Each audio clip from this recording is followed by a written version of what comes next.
by the time it's on YouTube, even if you saw it last week, it'll basically be new to you again. Holy hang on.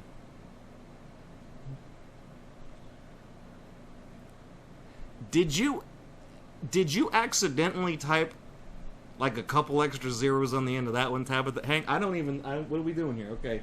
Well, first of all, I can't. Okay.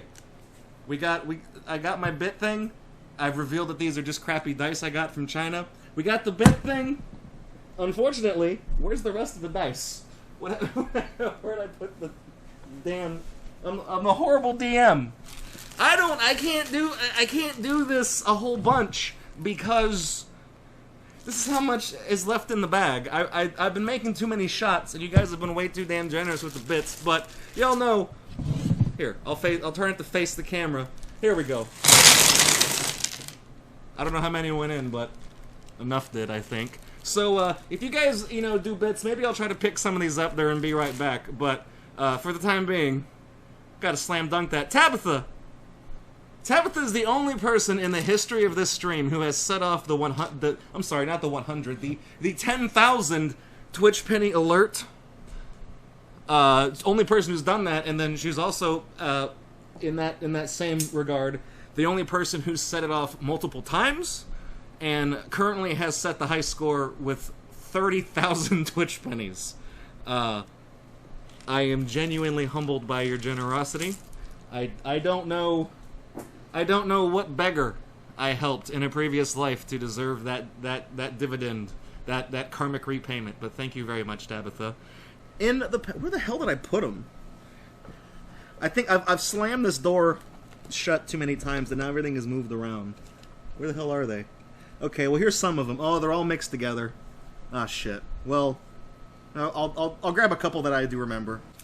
So in the past we've opened up Pogs, namely the crappy ones from the reboot that I picked up a while back. So I got a couple of these offenders that I just pulled out of the desk in front of me to show off. I'm sure you guys remember crappy demon with the slingshot and anime hair kid, DeviantArt drawing, whatever.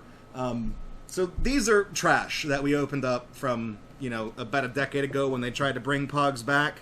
But since then, we have opened up other Pogs from around the era. So I remember, we opened up these Coca-Cola ones. This one gave us that bear emoticon that, caught on for all of, a week, and then nobody cares about it anymore. And then we also had one like this, where there's, this shiny goblin guy holding a spear. So these are two Pogs from the era of Pogs. These are from the early 90s, and you can definitely tell. And I've always been mentioning, when I was a kid, Pogs didn't suck. And we've caught glimpses of that when we open up, the Pepsi caps booster packs and the Coca-Cola caps and the Chrome caps and all those things like that. So whenever we open those, I used to always mention, one of these days I'm going to find my old collection of Pogs. And we're going to show that off on the stream someday so you guys can really get a better feel for, what Pogs used to be. Because the ones that we keep showing off that are from, the Pogs reboot are total crap. And I've got a lot of Pogs. So, what I've got? Lovin' is what I've got. I said remember that. So I did actually find my old collection of Pogs. However, we're not going to dive into that today. We're going to kind of go through some that I also have that are vintage Pogs. When I was at a yard sale a while back, by a while back I mean this was 5 or 6 or so years ago. This was a long time ago. Whenever I would have free time, I would go to open-air markets and yard sales and things like that. And one of the things that I found was just a sack of vintage Pogs that somebody was selling. So there's a Ziploc baggie of them. And I paid $2 whole for this. So y'all remember... wait. That sticker says 3. Lowest price wins, okay? I paid $2 for it. I don't know why there's a $3 sticker on one side and 2. I guess that's whatever side you... Honestly, the handwriting on the $3 sticker is a little bit nicer than the $2 sticker, so chances are it was $3. I don't know what the hell that is. Or maybe this was on day 2 of the garage sale, and they did have this for $3, and no one bought it, so then they just flipped the bag over and said, now it's 2. Any takers? And I'm like, yes, I would like to buy 1 Pogs, please. So I've got this, and I haven't really gone through them, but I know these are from the era because I could tell from looking through the bag and seeing some of the artwork on some of them that these are definitely original, like, vintage Pogs from back in the day. And having only paid $2 for the sack of them, I know that in the past I used to tell you guys about how when I was a kid, I would ride my bike down to, like, the hobby store, the collectibles store, and I would just pick through the bins, and you could pick out, I think the Pogs were like 10 for a buck, so they were 10 cents a whack.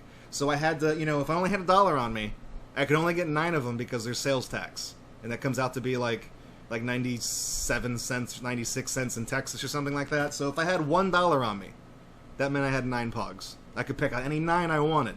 And just looking at this big-ass sack for $2, I mean, my inner child was like, oh my fucking god.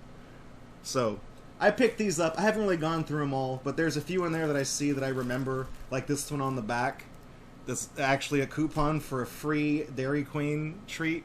As far as I know, those don't have expiration dates. I could probably go in there and get a dilly bar if I want to, but honestly, I kind of prize the Pog a little more than a fucking dilly bar, so I'm gonna hang on to it. But that's the thing, right? Fucking DQ, they knew how to give out coupons that nobody wanted to redeem. Like, you got these with your kids' meal back in the day. I don't know what the art on the front of it is. We'll probably find it if I pull it out of the bag. But they gave you that with the kids' meal. And they knew nobody's going to redeem it because everyone collects Pogs. But if you did redeem it, fuck it. They'll just put it in the next dumbass kid's Happy Meal bag or whatever. They don't call them that at Dairy Queen. But they knew how to print coupons nobody would redeem. We could spend some time kind of going through these, and if any of them kind of spur my memory and about certain things or certain stories I remember from my childhood, we can chat about some of those. I don't think we're gonna go through every single Pog in the bag, but we can go through a handful or so of them and just kind of see what we get and kind of relive the memories. And then I'm gonna open up this sack. I'm gonna reach in, and since I was talking shit about Dairy Queen, what is the Dairy Queen one? So on the back of the Dairy Queen Pog, says you have your choice of a DQ sandwich, a dilly bar, kids cone, or 39 cents off a Blizzard flavor treat. Limit 1 per customer per visit. Now, Blizzards, I believe the smallest size Blizzard Dairy Queen is like $3 now. So back then, 39 cents off a Blizzard was actually a pretty substantial discount. Now you just kind of scoff at it because it's kind of like back in the day when like your mom used to get coupons that'd be like 10 cents off a bag of Chips Ahoy, right? Chips Ahoy cookies at the grocery store, and your mom would like obsessively clip coupon. Maybe I just had a weird fucking family, I don't know, but that's what my mom did. So whenever we went to the grocery store and she got like 10 cents off the Chips Ahoy, I would look at that as a kid. I'm like, 10 cents, that's not a lot. That's 1 Pog. You know, that was my entire sense of money was built around Pogs, I guess. But like, I would think 10 cents isn't a whole lot of money, but then I would look at the price of a bag of cookies, and it was like $1.10. So I'm like, oh no, I mean, it does knock off a pretty fair amount off the cost of the thing of cookies. And then when all's said and done, you know, you turn in enough coupons, you save $4 or $5 from a grocery trip. I mean, back then that was 1 hour's worth of minimum wage work. You just put back in your pocket. So, whatever. Anyways, on the front of this, we have the DQ Crew. I don't know if that's their actual name. And they don't want to focus either, because it's just a bunch of little ghosts or whatever. You got the strawberry sundae, the cone in the middle, the DQ sandwich on the bottom right, Blizzard up in the top right. Judging by the contents, it looks like he's got M&Ms or whatever. And then in the upper left, you got a fudge sundae with nuts on them, it looks like. And yeah, that's basically what you would get. You could get any of those things for free that are on the front of the Pog. Usually the ones that I remember getting just had one of these characters doing something, like kicking a football or something, or whatever, catching a baseball. But what's funny is you can tell that these came off of like a perforated sheet, because there's like chaff that's still, or is it? Well, sprue is what it's called when it's like plastic model parts. Do they still call it that when it's like perforation stuff from paper? Because I know chaff is, well, a chad is something off of a voting ballot where it's not punched all the way through. I don't know. I just know a bunch of random words for garbage, but there's one of them. So we got the DQ one. I'm not gonna redeem that. I'm gonna hang on to that one. So this next one is this This next one's a slammer. It's an official Pog slammer. Number, oh my goodness, hang on. It's Pog Slammer number 23 in the set. This was meant to be. I was meant to buy these Pogs. On the front, it's a weird Cyclops XI guy. The Jolly Numbskulls Incorporated. Okay, there's another Slammer in here. And this one's even worse, but it objectively has better artwork on it. So, the back of it, this is the official Slamming Kini? What the hell? Okay. The official Slamming Kini, Jots. Their mascot is a shark, and a lot of their artwork revolves around shark-themed things. They were actually one of my favorite manufacturers of Pogs. They called them milk caps because the Pog Company, held the trademark for calling things Pog. But I always liked the sharks and the the weird kind of, I don't know. This just kind of called out to me. I've always had an affinity for like this style of artwork. So a lot of ones in my collection, like whenever I would pick through the bin, if they had Jots caps in there, I basically took those. I don't think I ever took any doubles, but I did always pick up as many as I could find. Even if they weren't characters I liked, but were ones from a set that I was collecting, I still picked them up. So I got more Jots caps than I know what to do with. Photocopy the printed on cardstock or whatever. Alright, so this one, there's nothing on the back. These are all the Pogs now. But on the front, it's like some 3D art of like an egg. It's an egg with light shining on it, and it's on... It's not a crystal ball. It's clearly ovoid. So this is an egg, and it's on like rippling water. So earlier, whenever we've opened up, whenever we opened up new Pogs, and I would talk about old Pogs, and I would say they would literally just put whatever the fuck they could on them, and people would buy them.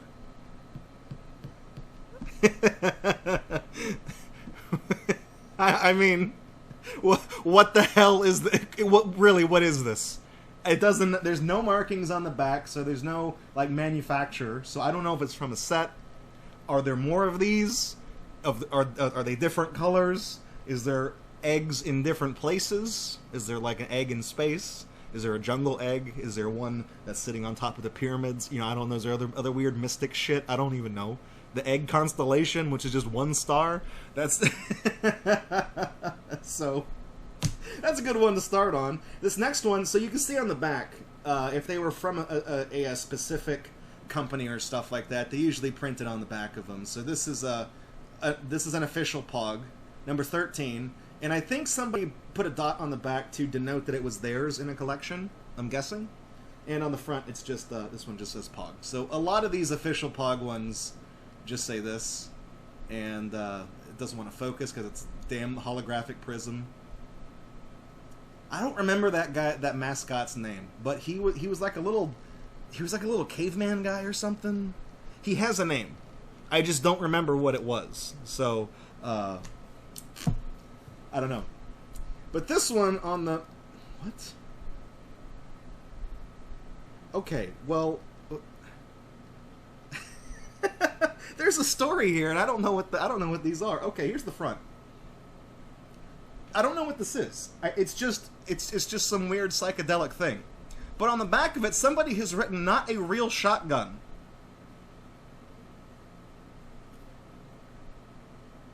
They're not lying. I don't know what that's. I don't know what they mean though. There's a story here, and I don't know. I really want to know what it is. I want to know why it says "not a real shotgun." Did one of the caps have a real shotgun on it? Like, what is... That's honestly, in terms of the artwork on the front, I think I like the writing on the back more of that one. That's the front of the cap, as far as I'm concerned. Texas in a nutshell. That's not a shotgun. This is a shotgun. We've got a hockey one that just says slap shot. Nothing on the back. And the print actually felt like it was peeling off at one side. So, like this one, the weird egg and the slap shot, these are probably not from the same company or printing or manufacturer or whatever, but these were the ones that I'm pretty sure back in the day you could just buy, like, bulk Pogs, you know, from like China or other printer. I think even like they were so cheap to manufacture, they were just even made here in America, and you could buy them in bulk by the pound. So a lot of the things that got dumped into the, you know, 10 for $1 bin were things like this. So even though there's no markings on the back, these actually do look like two different types of paper stock. So chances are these are from two different manufacturers. I just have no idea of knowing who they are because there's no copyright on them and there's nothing on the back. And they don't make any sense. This is like weird neon hockey and this is egg. So, you know, whatever. Coming up next, oh shit, it's a Casper Pog from the. I'm assuming it's going to be from the movie because it says 95 down here. Yeah, well, Universal City Studios and Amblin Entertainment. So yeah, this is the movie. It's Casper. Well, it's not from the movie. It's just of Casper, but in the style that he is in the movie. Hang on, he's making pancakes. This is number 93 in the set. Guys, Casper, they tried to make this movie a big deal back then. I remember seeing this movie in theaters. I think it got one sequel. I think. That was also in theaters. I don't remember if this movie flopped or not. I want to say it did. In fact, I'm going to look that up real quick. No, it wasn't a flop. What was the budget? Where does it say the budget?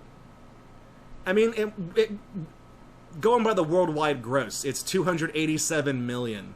I don't know if that's automatically adjusted for inflation or what, but its opening weekend, it was just short of $17 million, so yeah, I guess it was alright. We got that.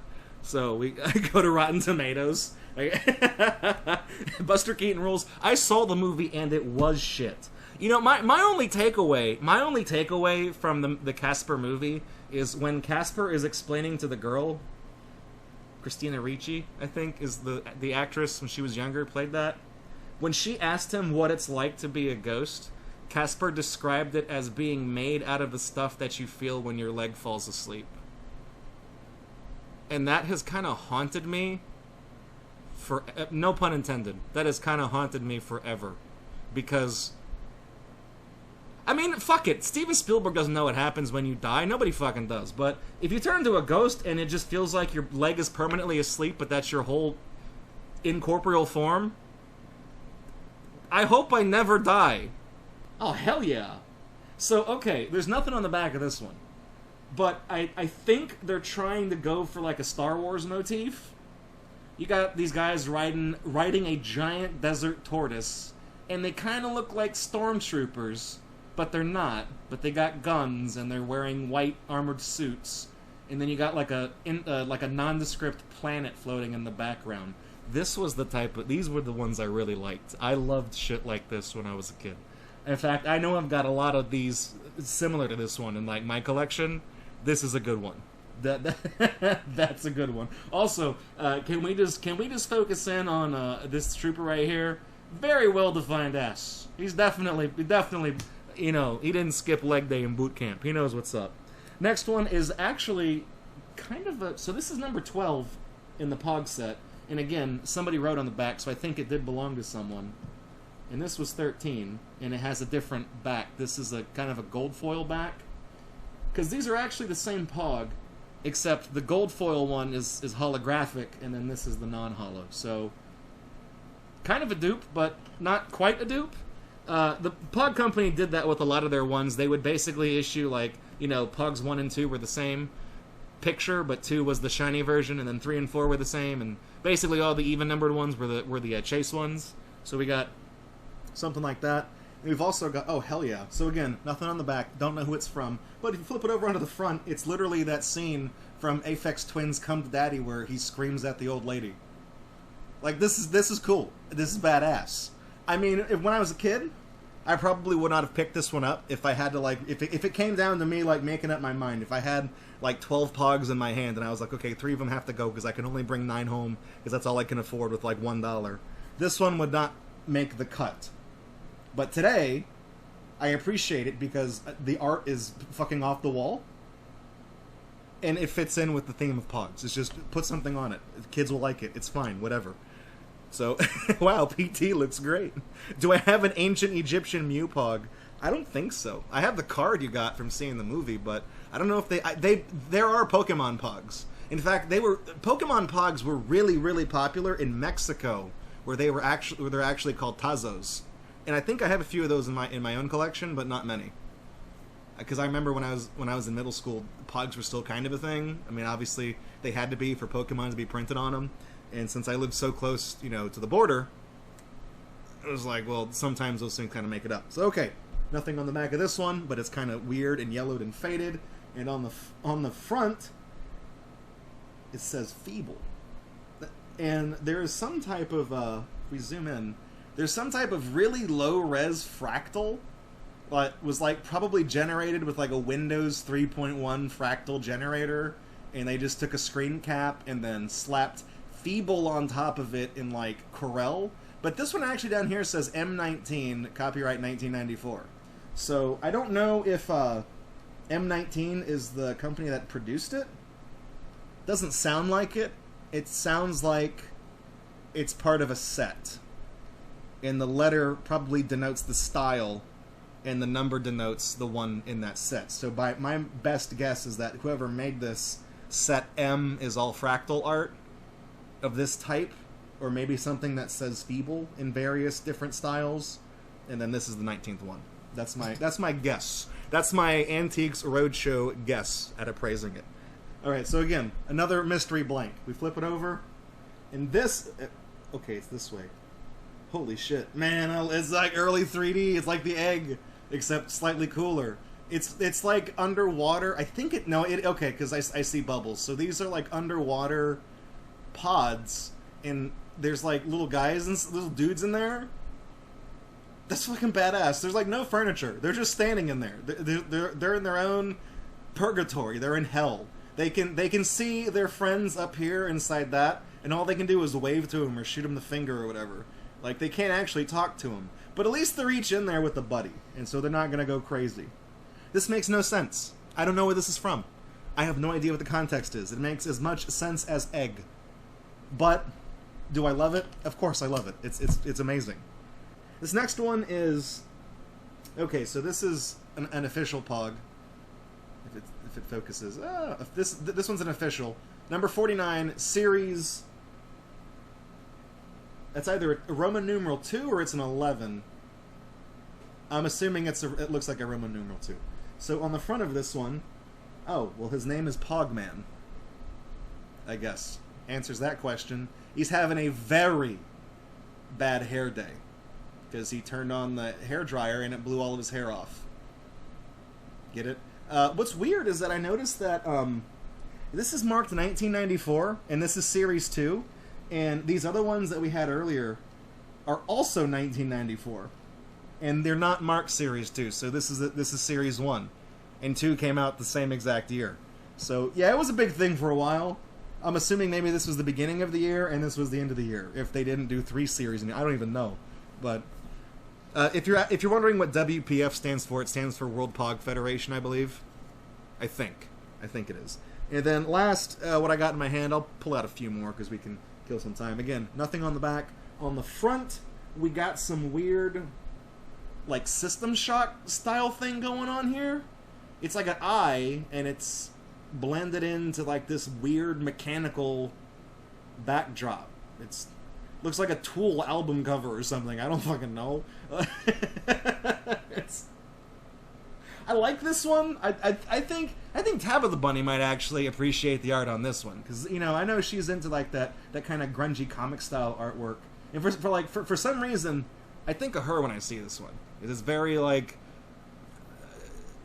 not man and machine, but like biological, but also with like machine elements in it. I don't know.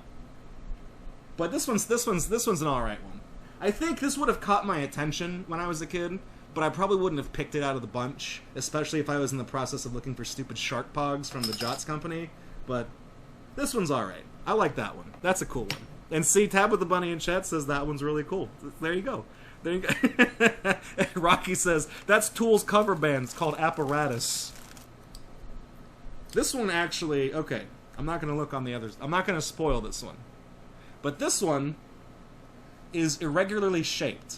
So normally, this is not a very good one to play with because it's shaped weird, and it's going to make the stack uneven.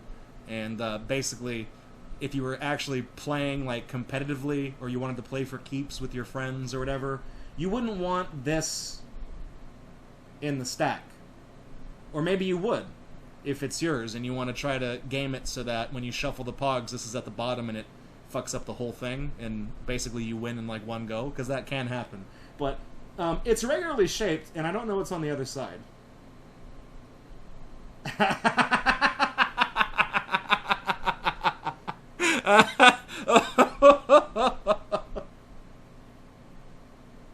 Okay, so I don't know who it's from.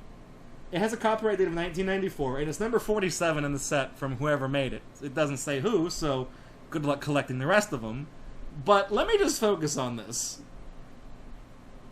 What about my A-OK? Beautiful. Also, hang on. This one also doubles?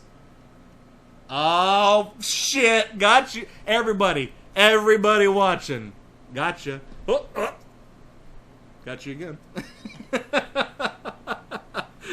It's a fucking metal slammer. These, if you whipped out one of these, they used to make metal slammers, and they would basically, I mean, you got this, and then you got this. I mean, that's like hitting something with a $50 or whatever. That's not fair. This one has no maker's mark on the back, just a sticker that says "Made in China," and on the front, that's cool, I guess. It's a yin yang with some dragons, and it's not engraved. It's actually just a foil sticker that's not on there correctly, and it's got a weird. The edge is kind of all fucked up because it's hanging over. Oh, there's creases in the sticker too somehow. What the hell? That must have happened during the application process, because I don't see how that could have happened. Because like it's not like somebody made this, so I don't know. But yeah, that's in terms of buying slammers, because every once in a while, I don't think the slammers those were not in the 10 for $1 bin. The slammers were actually they were either 4 or 5 for $1. They would cost more than the Pogs. And metal ones, I don't think ever turned up in the bins. If they did, somebody else always beat me to them. Usually the ones that wound up in the bins were these plastic ones. And I eventually got my hands on a few metal slammers just from getting Pogs as gifts or whatever, but that was strange. So, can Ness do the got 'em? I don't know. I mean, she doesn't want to, but she can. She'll just flash you one of those down there, be like, got 'em! This is Pog official slammer number 7, and on the front I think it's a lizard. Is it supposed to be like a kind of like that Mexican art style or is it? I don't know if it's supposed to be a lizard looking to the side or if it's like a boogeyman. It kind of looks like the cult guys from Earthbound. Now that I've done this. I don't know. Maybe it goes this way. Who knows? Next one is official Pog number 30, Series 2. And on the front, here it is this way. It is... I mean, the trademark doesn't necessarily have to go on the bottom. I think the artwork is in this orientation. I think. It's just Pogman going Pog wild. He's slamming that down. Look, man, he hit the stack so hard he bent the slammer. I don't even know. I don't really like this one. You know what's weird is that like the Pog Company that owned the trademark to it. Out of all the ones we've looked at, I really don't like theirs. I get that they had the mascot and they had the name recognition, but a lot of these other ones we've looked at, I feel more attached to them than just these because they all feature the mascot. I don't really like the mascot. Next one is. Okay, this is a Pog. 55, but it's not. But it's gold, but it's not an even number. Wait, odd number. Fuck it, I don't even know. I'm just making this up as I'm going along. Again, got that same dot on the back. This belonged to somebody who didn't want to play for keeps and said, "Hey, that's got a dot. Mine has a dot. Give me it back." On the front, it's It's a shark? Is it a Beavis and Butthead shark? Are they trying to do the laugh? It's like it says, heh, heh. Are they trying to do like the Beavis laugh or whatever? But now it's out of focus again. Down here though, this one has an artist signature or whatever. It says big deal. I don't know. This is a weird looking one. See, when I said I like the Jots sharks, there's a clear difference in art style here. I like this shark style more than I like this one. This one is a slammer. What the hell? Okay, well, so this is there's a story here. I want to show you guys the front of this one first instead of the back. Almost an accidental swastika here. It just says Trove, I think is how that's pronounced. It's either Trove or it is Trov. Because the line above the O denotes it as either a short or a long vowel. I've already forgotten what that means, but there's that. But the reason I showed it front first is because on the back, you guys, look at this shit right here. The official Trove Trouncer. Trademark, patent pending. It's not going to focus. Fuck, it's out of focus. Hang on. No. There we go. Trademark and patent pending. It has two little divots, so you're supposed to do like this or whatever, and then you just slam it. What a stupid fucking idea. So, coming up next, on the back of these, this is okay. Is that who I think it is? Yes, it is.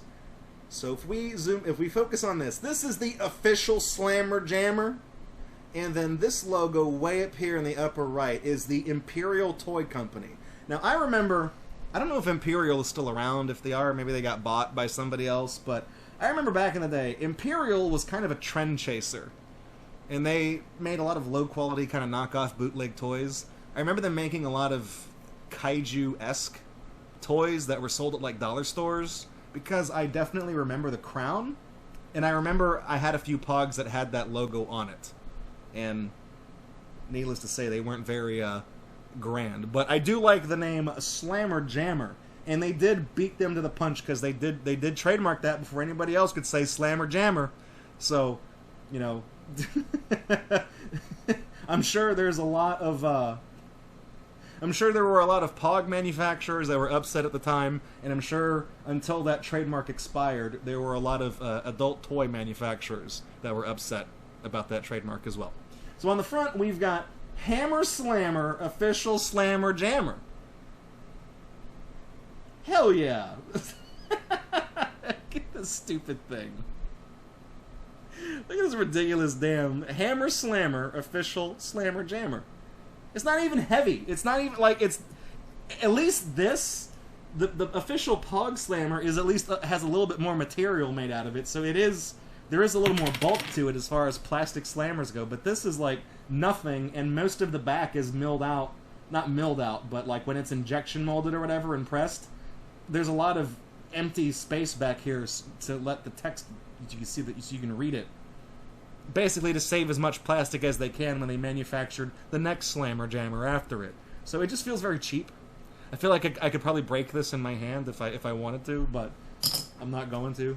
Now it's in my collection. We got another official Pog here from the company. This is number 10, and it's not gold on the back, but it is holographic, so I guess I was completely wrong about how they did the numbering thing. Somebody did do that, though. Maybe it was Jots. I have no idea, because Jots also has hollow and non-hollow caps. But there's one of those. We've got... What even in the hell is that? Okay, I think I know what it is. This is another blank back one, but on the front, I think I'm holding it right ways up.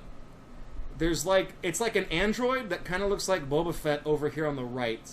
And then there's a gun, and I think he's just blasting this other lawnmower man-looking dude, like point blank in... the space between where your nose and your lips meet. Like that spot where, like, you can't grow a mustache or whatever, like where the hair doesn't grow. Like right there.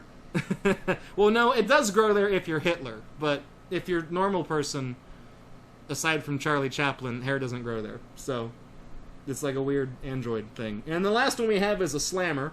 And this one is another official Pog slammer. It's number 6. And it says, You matter. That's a very uplifting message, and it won't focus because it doesn't. The damn holofoil thing is messing up. I like the art style. This is a very 90s thing where it was like that kind of black and white, and every time the pictures overlapped, they would invert the colors. CNC Music Factory did that a lot in their music videos. I think they kind of helped popularize that.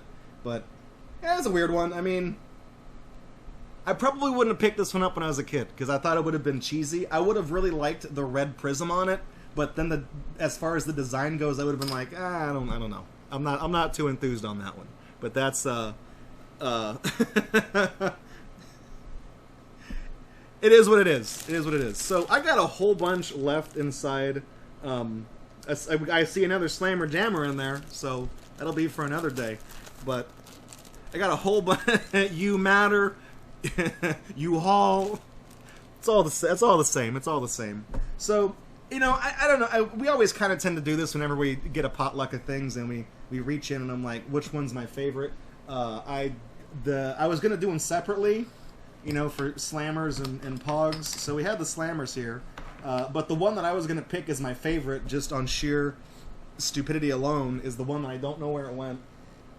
It's the purple one that has the divots in the back for your fingers, so you can get a better grip on it. Get that strategic grip. The Tron Trouncer, whatever the hell it was called. I think it went underneath the table when I bounced it because I don't see it on the floor next to it. So that's my favorite Slammer. None of these. So I'm gonna put those away. And then in terms of the ones I like, I'm gonna skip straight to the ones that I actually like that caught my attention. So the ones that caught my attention, this one, Not a Real Shotgun, that, the Dairy Queen Pog, the Boba Fett looking dude, the hockey one, the skull, this one, and the egg, and probably the eye. And then the others I'm going to go ahead and automatically be like, I'm not really feeling those. So out of these, it just so happens that, like, I picked 10, and when I was a kid, I had to kind of sort through them. You know, that I think that ought to be that ought to be the thing. That ought to be the thing. Whenever I reach in and grab a handful of Pogs, I'm gonna pick 9 of them. My 9 best, because when I was a kid, that's all you could do. If I had $1 and I was gonna spend it, I didn't save money back then. If you gave me $1, I was gonna spend that whole $1. I think what I ought to do is pick the 9 favorites, and since Not a Real Shotgun. Contextually, I love this one because I don't know what the hell it means, but the actual artwork on the side that would have been in the store is just some weird, like, splat thing, so no. So if it came down to 9, and these are the only Pogs I looked at in the store, and I rode my bike down to the hobby collectible shop or whatever, even though I know this one doesn't count because it's what you got with the kids' meal at Dairy Queen, I'm just going to assume, for the sake of convenience, that these are all in the bin. I would have spent my $1 on these 9. That is the weird Aphex Twin Come to Daddy screaming face, the 3D deep sea guys inside the pods, egg, You're A-OK, big dinosaur tortoise in the desert, the System Shock thing, Dairy Queen, not Boba Fett, and hockey. That's what I would have spent my $1 on. That's what I would have picked. And then with tax, it would have come out to be like 96 or 97 cents. And I would have had 3 cents to take back home with me and just put inside my piggy bank and forget about. So that's what it would have been. And now, well, I mean, since Tabitha did the 30,000 Twitch pennies earlier, I could buy whatever Pogs I want now. It doesn't even matter. Get whatever I want. But yeah, those would have been the 9 I pick. And I think that's actually that's a better way of doing it instead of me arguing over with myself which one I think is the best. If I had to pick my favorite out of the bunch, I think it would be Desert Tortoise with Stormtroopers, but not non-copyright infringing Stormtroopers. Would probably be my pick if I had to pick only just the one. But if this was back in time and I was like 7 or so years old, 7 or 8, riding my bike to the store, these coming back with me. So we got those, and actually, I'll set these aside. Do I keep these separate from the other ones? I'll figure it out. I'll put those there, and then I'll grab these, and I'll put these with these slammers somewhere else. I mean, my Pog collection is not organized at all, so it doesn't really matter. Okay, well, we'll go through some more of these another time. We'll go through some of these another time. Actually, people do organize their Pogs, Necros. I don't know where mine are. They're somewhere. Actually, I think I do know where they are. But they may have gotten thrown out because they were in a box, like a wooden box, like a particle board box that got damaged in Harvey and got all moldy. They used to sell these plastic tubes. You would put your Pogs in, and put your slammers in or whatever. And they used to sell like little miniature ones that you could keep your slammers in, and then the big tall ones that you would put like regular Pogs in. I used to organize mine. I saved one tube specifically for all of my favorites that I didn't ever want to lose. And I put everything else in all the other ones that I didn't care about losing. But we can go through some more of those another day. Anyways, I guess we could probably head over to Be Right Back real quick and kind of get on with the rest of the show. Hey, thanks for checking out GatorBox on YouTube. We really appreciate it. If you like what you saw and you want to kick around with us live, follow us on Twitch because we do this several times during the week. And if you want to support this channel, you can do so by subscribing right here on YouTube, following or subscribing over on Twitch, or even making a pledge on Patreon. Your support over the years has been tremendous. Thank you so much, and we look forward to seeing you in the next video right here on Gator.